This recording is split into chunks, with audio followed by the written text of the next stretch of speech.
आज हम आप लोगों को बताएंगे सम्राट अशोक के बारे में संक्षिप्त जानकारी कि सम्राट अशोक को सम्राट अशोक क्यों कहा गया और सम्राट अशोक ने अपने जीवन काल में क्या क्या कार्य किए। तो उनके जीवन काल में जो उन्होंने कार्य किए हैं उस पर एक दृष्टि हम डालेंगे और आप लोगों को बताएंगे कि कैसे थे सम्राट अशोक महान। तो आप हमारे साथ बने रहिए और हमारे वीडियो के अंत तक। वीडियो थोड़ा बड़ा हो सकता। सम्राट अशोक की प्रसिद्धता और महानता किन कारणों से है उनके बारे में हम आपको बताएंगे कि सम्राट अशोक किस तरीके से महान हुए और क्यों प्रसिद्ध हुए। तो आपको बताते चलें कि एक तो उनका कुशल प्रशासन, नगरों का निर्माण, बहुत बड़ी संख्या में विहारों और स्तंभों और स्तूपों का निर्माण और प्रखर शिलाओं और स्तंभों पर प्रज्ञान और अधिकारी वर्ग में नियमित अपने आदेशों का पालन कराना, अनुदेशों का पालन कराना, अपेक्षाओं का उत्कीर्ण, इस कारण से वो महान थे। अब उन्होंने क्या किया कि पत्थरों में अपनी खुदाई कराई, अपनी कलाकारी, पत्थरों में कलाकारी, समाज सेवा में कार्य किए और लोगों में विपश्यना ध्यान के प्रवृत्ति को जगाना। ये जब बुद्ध धम्म में आ गए तो उन्होंने क्या कहा जाता है कि लोगों के बीच विपश्यना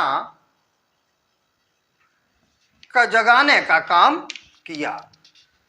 तो ज्ञात हो कि अशोक के अल्पकाल में ही अशोक ने अल्पकाल में ही अपने साम्राज्य में यत्र तत्र 84,000 स्तूप स्मारक खड़े करवाए। क्या करवाए? 84,000 स्मारक खड़े करवाए और स्तूप बनवाए।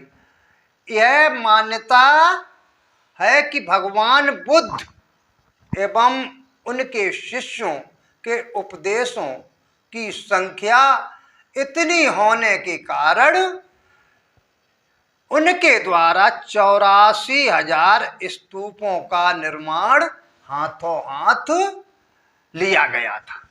ये उनकी एक महानता थी। और वो जब बुद्ध धर्म तो क्या हुआ फिर आगे और बताते हैं कि क्यों और विशेष महान और प्रसिद्ध हुए।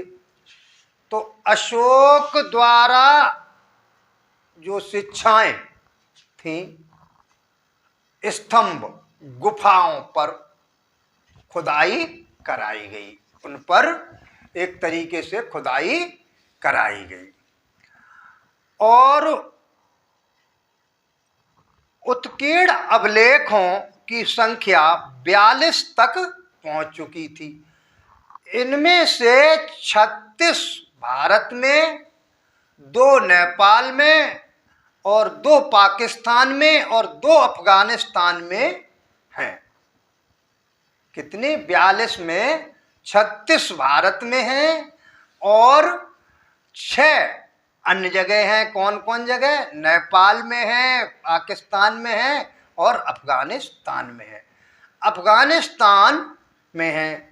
तो ये जो इन्होंने अभिलेख लिखवाए तो ये उसमें खरोष्टी लिपि में लिखवाए। अभिलेख ये खरोष्टी लिपि में लिखवाई। तो इनका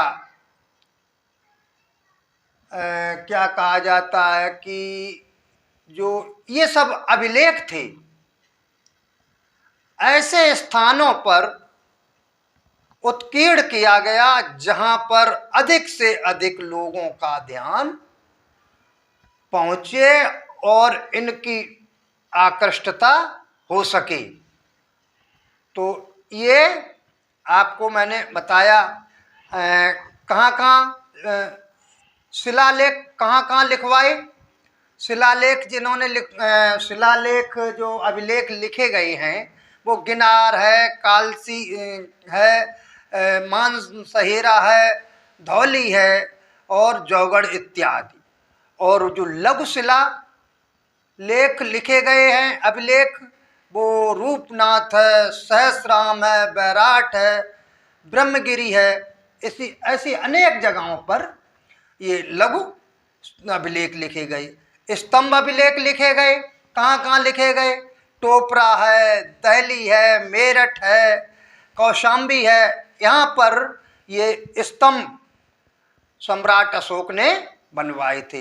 लघु स्तंभ अभिलेख छोटे छोटे जिसे स्तंभ कहा जाता है, और ये पहले बड़े बड़े स्तंभों के बारे में बताया।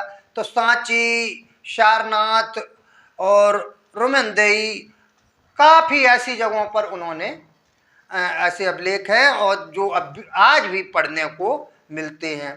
गुहा अभिलेख, गुफा का अभिलेख कहाँ पर कराया? ये कराया है बराबर, कोई जगह है वहाँ पर। तो ऐसी व्यवस्थाओं को देखकर और ऐसी व्यवस्थाएं उन्होंने जन जागृत की और उन्होंने बुद्ध धम्म की शिक्षाओं को जन जन तक पहुंचाने के लिए एक बहुत बड़ा काम किया।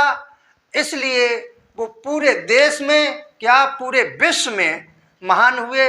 सम्राट अशोक की शिलाओं और स्तंभों आदि पर खुदे हुए अभिलेख अधिकतर ब्राह्मी लिपि में हैं, जो आजकल प्रचलित देवनागरी लिपि की जननी है और इनकी भाषा मुख्यतया पाली है, जो उस समय उत्तर भारत में बोलचाल की भाषा थी। उस समय की पाली भाषा के 3 वेद मिलते हैं, जो इस प्रकार हैं: पंजाबी, उज्जैनी और मगधी। तो ये मैंने आपको सम्राट अशोक की प्रसिद्धता और महानता के बारे में आप लोगों को बताया। और उन्होंने इसके साथ साथ ऐसे अनेक कार्य किए जिससे वो देश में ही नहीं विदेशों में भी वो जाने जाने लगे। और आज का प्रसंग यहीं तक, और आगे हम आपको इसके संदर्भ में और भी वीडियो में बताएंगे। नमो बुद्धाय। जय समाज, जय भीम।